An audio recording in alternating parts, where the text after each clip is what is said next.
તો હેલો દોસ્તો, અત્યારે જે ભરતી ચાલી રહી છે ડીવાયએસઓ એટલે કે ડેપ્યુટી મામલતદાર, નાયબ મામલતદાર પણ આપણે કહીએ છીએ, તો તેની છેલ્લી તારીખ છે 7 જુલાઈ 2025. હવે તેની અરજી કરવા માટે આપણે સૌપ્રથમ તો ગૂગલમાં જવાનું છે અને ગૂગલમાં લખવાનું છે તમારે જીપીએસસી ઓજસ. જેમ કે હું અહીં ટાઈપ કરું છું જીપીએસસી ઓજસ. જીપીએસસી ઓજસમાં ગયા પછી પહેલી જ વેબસાઇટ મળશે તમને જીપીએસસી, તેના પર ક્લિક કરવાનું છે. ત્યારબાદ તમને આવો ઇન્ટરફેસ જોવાનું મળશે, ગુજરાત પબ્લિક સર્વિસ કમિશન. નીચે સ્ક્રોલ કરવાનું છે અને કરંટ એડવર્ટાઇઝમેન્ટ એમાં વ્યૂ ઓલમાં તમારે ક્લિક કરવાની છે. તો અહીંયા જે પણ ભરતી ચાલુ છે અત્યારે એ બધી જ માહિતી અહીંયા આપેલી છે, તમે જોઈ શકો છો. આપણે GPSC deputy section officer, deputy મામલતદાર ક્લાસ 3 તેના પર જવાનું છે. એપ્લાયનું પણ અહીંયા ઓપ્શન આપેલો છે, પહેલાં ડિટેલ વાંચી લઈશું. તો ડિટેલમાં તમને કયા કયા વિભાગમાં અને કઈ ભરતી આપેલી છે જોવા મળશે તમને. અહીંયા નાયબ સેક્શન અધિકારી વર્ગ 3 કુલ જગ્યાઓ 92 છે, તેમજ બિન અનામત 56, આર્થિક રીતે પછાત 9, સામાજિક શૈક્ષણિક રીતે પછાત 15 છે, એટલે કે એસસીબીસી. એસસી એસટી માટે 4 અને 8 જગ્યાઓ છે. તેના બધા તમારે પૂરતી વિગતો વાંચી લેવાની છે. અને અરજી કરવાની છેલ્લી તારીખ છે અહીંયા 9/7, બરાબર, એટલે કે 9/7/2025 અરજી કરવાની છેલ્લી તારીખ છે. ત્યારબાદ કોઈ પણ કરી શકશે નહીં અને 35 વર્ષ પૂર્ણ કરેલા ન હોવા જોઈએ, બરાબર. એટલે કે 35 વર્ષ સુધી કોઈ પણ વ્યક્તિ આ અરજી કરી શકે છે. શૈક્ષણિક લાયકાત જોઈએ તો અહીંયા આગળ લખેલું છે કે બેચલર ડિગ્રી કરેલી હોવી જોઈએ, બરાબર, કોઈ પણ સ્નાતક. બીજું કે કોમ્પ્યુટર નોલેજ પણ ધરાવતા હોવા જોઈએ અને ગુજરાતી અને હિન્દી બંને ભાષા આવડવી જોઈએ. કમ્પ્યુટર માટેનું સર્ટિફિકેટ પણ માગશે અહીં, તો કોઈ પણ કમ્પ્યુટર કર્યું હોય તેનું સર્ટિફિકેટ પણ તમારે અહીંયા જોઈ શકો, પાસ થશો તો, બરાબર. ડોક્યુમેન્ટ વેરિફિકેશનમાં માગે છે. તો મિત્રો, આ છે ભરતી. અને પગાર ધોરણ જોઈએ તો એના ઠરાવ અનુસાર ₹49,600 ના માસિક ફિક્સ પગારથી 5 વર્ષ માટે તમારો પગાર રહેશે 49,600. અને ત્યારબાદ 5 વર્ષ પછી તમારો પગાર વધવાનો શરૂ થશે અને 1,26,600 સુધી તમારો પગાર જઈ શકે છે. મુખ્ય લેખિત પરીક્ષામાં જોઈએ તો કુલ 2 પરીક્ષાઓ રહે છે. પહેલી પરીક્ષા હેતુલક્ષી એટલે કે OMR આવે ને એ રીતના હશે. કુલ 200 માર્કનું પેપર હશે અને 2 કલાકનો સમય આપવામાં આવશે. તે પાસ થાય પછી બીજી પરીક્ષા આવશે, જેને મુખ્ય પરીક્ષા કહે છે. તેમાં કુલ 4 પ્રશ્નપત્ર આવશે અને દરેક પ્રશ્નપત્રના ગુણ 100 રહેશે, એટલે 400 માર્ક્સનું પેપર થશે. અને ગુજરાતી ભાષા, અંગ્રેજી ભાષા, સામાન્ય અભ્યાસ 1 અને સામાન્ય અભ્યાસ 2 એ રીતના કુલ 4 પેપર તમારા રહેવાના છે. હવે જોઈએ આપણે કે એપ્લાય કરવા માટે શું કરવાનું છે.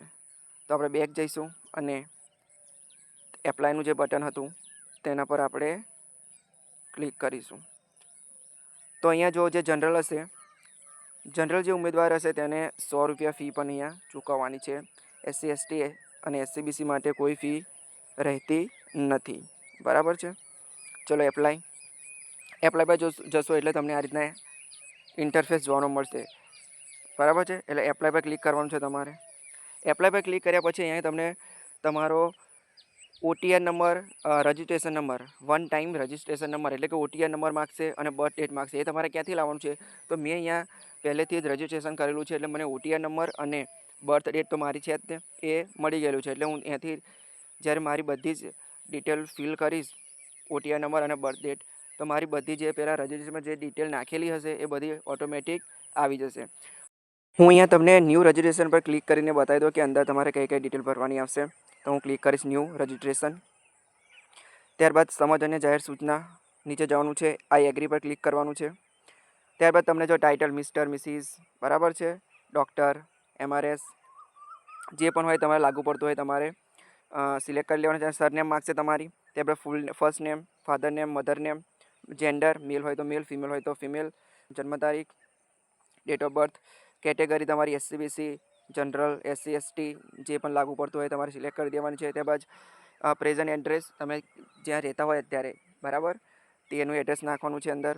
પછી સ્ટેટ, ડિસ્ટ્રિક્ટ, તાલુકો, પિનકોડ બધું જ તમારે સિલેક્ટ કરી દેવાનું છે જ્યાં લાગુ પડે. પછી પરમનન્ટ એડ્રેસ, ત્યારબાદ સેમ હોય તો સેમ તમારે બંને એડ્રેસ સરખા રાખવાના હશે, નહીં તો અલગ અલગ હોય તો અલગ અલગ પણ તમે રાખી શકો છો. મોબાઈલ નંબર, મોબાઈલ નંબર ને ઈમેલ આઈડી ખાસ એ રાખવાની કે ગમે તે બદલી શકવાના ના હોય, એટલે કે એ જ રાખવાના હોય.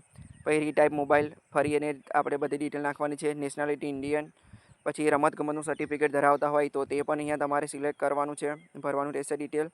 ત્યારબાદ તમારે ફિઝિકલ ચેલેન્જ, એટલે કે તમારે કોઈ ફિઝિકલી રીતે કોઈ ખામી હોય તમારામાં તો અહીંયા આગળ સિલેક્ટ કરવાનું રહેશે.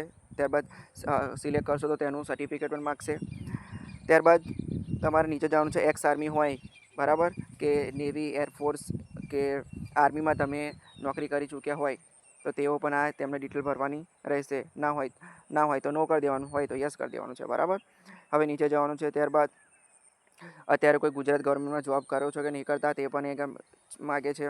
ના હોય તો નો કરવાનું, હોય તો યસ કરવાનું. બધી જ લેંગ્વેજ ઇંગ્લિશ, હિન્દી અને ગુજરાતી લખતા, વાંચતા અને બોલતા આવડે છે તો તમારે અહીંયા બધું અહીંયા ટીક કરવાનું રહેશે આવી રીતના, બરાબર, જે પણ તમને આવડતી હોય તે. ત્યારબાદ તમારે અહીંયા તમારો એક ફોટો અપલોડ કરવાનો રહેશે. ફોટો જેપીજી ફોર્મેટમાં અપલોડ કરવાનો છે અને ફોટોની સાઇઝ 15 કિમીથી વધવી જોઈએ નહીં. ત્યારબાદ તમારી અહીંયા એક સહી અપલોડ કરવાની રહેશે. કોરા પેજ પર અને બ્લુ પેનથી કે બ્લેક પેનથી બંનેથી તમે અહીંયા સહી કરી શકો છો. તેના સિવાય એક કંઈ પેન યુઝ કરી શકશો નહીં, બરાબર.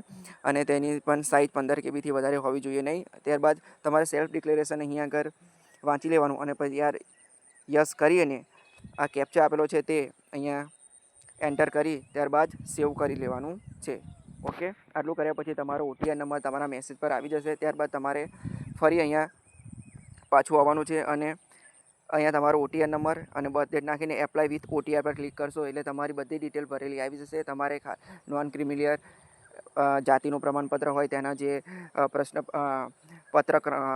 પ્રમાણપત્ર ક્રમાંક હોય એ તમારે અંદર નાખવાનો રહેશે અને ત્યારબાદ તમારી જે ક્વોલિફિકેશન છે, એજ્યુકેશન ક્વોલિફિકેશન, એ તમારે ભરવાનું રહેશે. ત્યારબાદ તમારી ફી ભરીને તમારી આ અરજી મંજૂર થશે.